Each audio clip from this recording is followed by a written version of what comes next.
Kalamassery government polytechnic കോളേജിലെ ആൺകുട്ടികളുടെ ഹോസ്റ്റലിൽ നിന്നും 2 കിലോ കഞ്ചാവ് പിടികൂടിയിരുന്നു.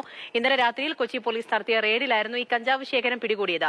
ഹോസ്റ്റലിൽ നിന്ന് ഗർഭനിരോധന ഉറകളും മദ്യക്കുപ്പികളും അടക്കം കണ്ടെത്തിയിട്ടുണ്ട്. സ്നേഹമോൾ നൈനാൻ വിവരങ്ങൾ നൽകും. സ്നേഹ, റെയ്ഡിന്റെ കൂടുതൽ വിവരങ്ങൾ പുറത്തുവരികയാണ്. ദൃശ്യങ്ങളൊക്കെ വന്നുകൊണ്ടേയിരിക്കുന്നു. എന്താണ് ഏറ്റവും പുതിയതായിട്ട് അറിയാൻ കഴിയുന്നത്?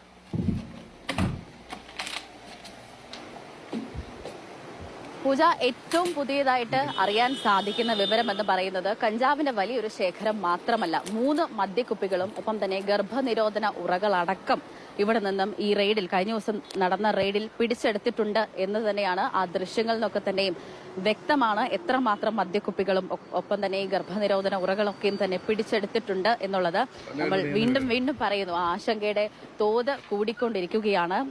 അതായത് കഴിഞ്ഞ ദിവസം അതോടൊപ്പം കളമശ്ശേരി പോലീസിനും അതോടൊപ്പം തന്നെ ഡാൻസ് ഓഫ് ടീമിനും ലഭിച്ച രഹസ്യ വിവരത്തെ തുടർന്ന് നടത്തിയ ഒരു അന്വേഷണമാണ് ഇത്തരത്തിൽ നിർണായകമായ വിവരങ്ങൾ പുറത്തു കൊണ്ടുവന്നതിന് സഹായിച്ചിരിക്കുന്നതെന്ന് തന്നെ പറയാം.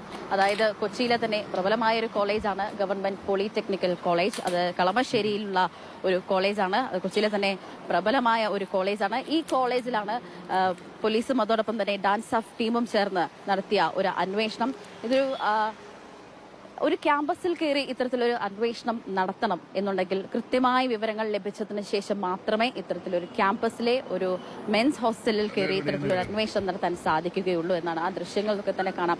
കഞ്ചാവ് സൂക്ഷിച്ചിരുന്നത് ഈ പോളിത്തീൻ ബാഗിൽ പൊതിഞ്ഞ നിലയിലായിരുന്നു. ഷെൽഫിലൊക്കെ തന്നെയായിരുന്നു ഈ മദ്യക്കുപ്പികളും കഞ്ചാവും അതോടൊപ്പം തന്നെ ഗർഭനിരോധന ഉറകളും ഒക്കെ തന്നെയും സൂക്ഷിച്ചിരുന്നത്. 1.9 കിലോഗ്രാമോളം കഞ്ചാവ് ഒരാളുടെ മുറിയിൽ നിന്നും, അതായത് ഈ കൊല്ലം സ്വദേശിയായ ആകാശിന്റെ മുറിയിൽ നിന്നും, അതോടൊപ്പം തന്നെ 9 ഗ്രാമോളം കഞ്ചാവ് ആലപ്പുഴ സ്വദേശിയായ ആദിത്യത്തിൽ നിന്നും കൊല്ലം സ്വദേശിയായ അഭിരാജിൽ നിന്നുമാണ് കണ്ടെടുത്തിരിക്കുന്നത്. ഈ പറഞ്ഞ പോലെ തന്നെ ഈ വിദ്യാർത്ഥികളുടെ ഒക്കെ ഒരു